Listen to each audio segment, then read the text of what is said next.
Greetings, everyone, and welcome back to another edition of Wolvenreign. Today on Wolvenreign, we're continuing our commission series, Magic and Dust, by Zalrok C. Chaos. Let's begin. The fresh country air on Patch was filled with the indignant cries of stubborn cattle as I struggled to move them from the pasture to the barn.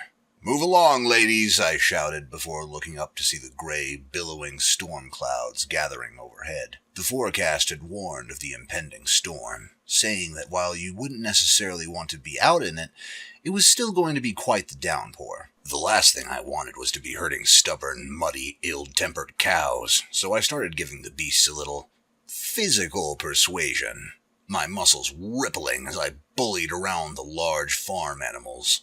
After several frustrating minutes, the cattle were inside and penned up in their stalls. Just as the first drops of rain began to fall, the drops became large and heavy, quickly soaking through all but the thickest coats rapidly. Drenched after only a short time in the rain, I'd made my way back to the house, stopping when I heard my name being called from the fields. Turning, I saw one of the field hands sprinting full tilt towards me, his face pale, fear in his eyes. "Prevent us!" he panted, now only a few meters from me. "Grim! On the property! Need help!" Face contorting into a concerned scowl, thoughts rushed through my head. "Grim? I need Grim Sever. No, there's no time. I need to go now, before more show up." Looking around quickly, I grabbed my father's old wood axe and hurried back the way the farmhand had come, adrenaline pumping as my aura kicked in. My mind raced at the thought of the quickly approaching fight. The engine of the rental car hummed as the vehicle bounced down the rough country road. Vave's Interil glanced down at the GPS on the dashboard. "Just a little further. On the right," he thought to himself, a tired sigh escaping his lips. Professor Ozpin had tasked him with interviewing a possible student for the school. The boy's grades in combative and civilian crowd control classes were outstanding, but his grades in subjects like dust theory and history paled in comparison. The boy had graduated Signal this past June and wanted to attend Beacon come fall. The elf had been asked to evaluate the boy's abilities and decide if he should be allowed to attend. The first of many raindrops landed on the windscreen with a loud thwack. Indaril's features formed a slight frown as it began to pour. He was not a fan of rain. Pulling into the farm's driveway, he exited the vehicle, his sword and pistol familiar weights on his hips. Vaves approached, a tired man in work fatigues. He reeked of fear.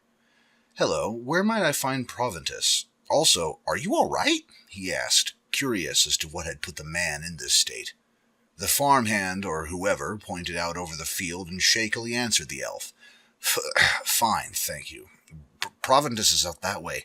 We went off to go deal with a Grim on the property." Eyes widening in mild surprise, Vaves looked up to see a tall, muscular man with silver-gray hair running towards the back edge of the property.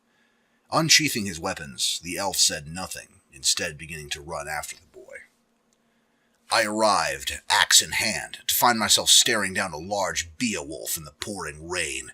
The beast growled at me, its eyes a burning red, fangs and claws wickedly sharp. Snarling in response, I readied the axe and leaped at it. "Get off my property, you wretch!" It swiftly sidestepped my attack and knocked me to the ground, axe flying from my hands and landing in the bushes beyond the fence. Leaping to my feet, I lowered my stance, hands ready to counter the creature's next move. It lunged forward, claws and fangs flashing in the storm's pale light.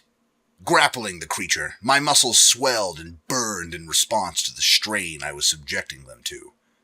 We rolled in the dirt, fighting for dominance. I felt claws rake my back, penetrating my aura and leaving long, bloody gashes. I gritted my teeth to the pain and held on. After what felt like long, agonizing years, I was straddling the beast's back, a single, powerful arm crushing its throat. Damn, gotta end this, quickly. I could feel myself weakening slowly, aura depleting in an attempt to stop my bleeding. Grabbing the monster's jaw with my right hand, and the back of its furry head with my left, I twisted, muscles flexing. It's a great toothy head spun 90 degrees, neck snapping with a sickening crunch. Dropping it to the ground unceremoniously, I sat in the mud, now noticing the other cuts, bruises, and gashes it had left on me. Ow!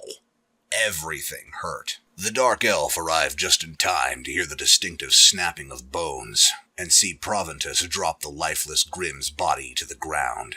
It was then that Vaves noticed the jagged claw marks, blood oozing slowly from the wounds, staining the boy's clothes. The boy had won, but now he needed to not bleed out. I was aware of someone kneeling down beside me, helping me stay upright on the ground. A kind but unfamiliar voice spoke. "Hold on a moment, son. Let's see if we can get this bleeding to stop." Feeling the familiar, soothing sensation of restoration magic on my back, I relaxed, heart and mind calming now that the danger had passed. My healer introduced himself, his voice even and calm. "My name is Vavs Inderel, assistant to Beacon's Professor Ublek." I nodded sluggishly, neck sore from the fight. "Thank you for helping me, Mr. Inderel. But may I ask why you're here?" The most serious of my wounds taken care of, he helped me to my feet. I hadn't been aware that he was a Dunmer before then. Not that his race changed anything. My ancestry might be Nordic, but I held no hate for a kind stranger. Finally, he answered my question, helping me back to the house all the while. "I was sent by Professor Ozpin to assess your abilities before allowing you to attend class at Beacon. Your combat and social skills are reported to be very good. You handle fights just as well as a crowd of scared civilians. However, your other grades are acceptable, but far from impressive." I nodded. I knew all of this already. It wasn't due to a lack of studying or trying, but there were just some concepts that my mind found difficulty wrapping around. The kindly elf, seemingly old beyond reckoning, surprised me then. "I've seen enough to say that your bravery, skill, and clever tactics are on par or better than many other students I've seen that were let in. Certainly with a team of knowledge in other subjects that you would find difficult, you'd do just fine." I stared at his face then, a smile slowly creeping across my own. "Do you mean—" He returned my smile and merely said, "Welcome to Beacon, Proventus." My parents were ecstatic when they heard the news. I would be going to Beacon and become a huntsman. I don't think I'd ever see my father more proud of me than when I graduated Signal. Evidently I was wrong. Vaves finished healing me in the house. Wounds closing, swelling went down, pain stopped. He left after having me fill out the proper paperwork. I could hardly believe I was going to attend Beacon. This called for a celebration. I enjoyed dinner with my parents before catching the first bullhead into Vale, taking my reliable weapon set known as Grim Sever with me. The city was crowded when I arrived, but I made my way unhindered to my favorite spot in the whole of Vale. The music in the club had a fast-paced beat. The bass throbbed in my head. Lights danced across the dance floor, illuminating intertwined bodies for the briefest of moments. A familiar pair of twins walked up to me, their ivory and scarlet-clad forms standing out amongst the press of bodies. "Melanie, Militia, it's been too long, my dears. You both look stunning," I said with a grin. The girls smiled at the compliment. "Why, thank you. You're looking pretty good yourself, big boy," Melanie teased.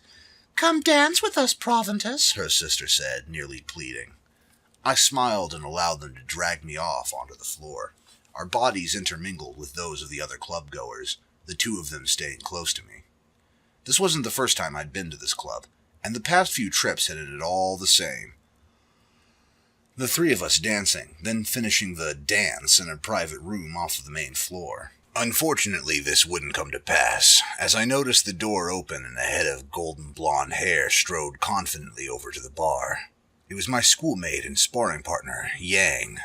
I watched as she spoke with the club's manager, a man by the name of Junior. From the way I saw her stance changed and her hands balled into fists, I could tell that there would be trouble. She and Junior moved onto the dance floor, but from the way she moved I could tell that I was right. Trouble followed the Yang like a lost puppy.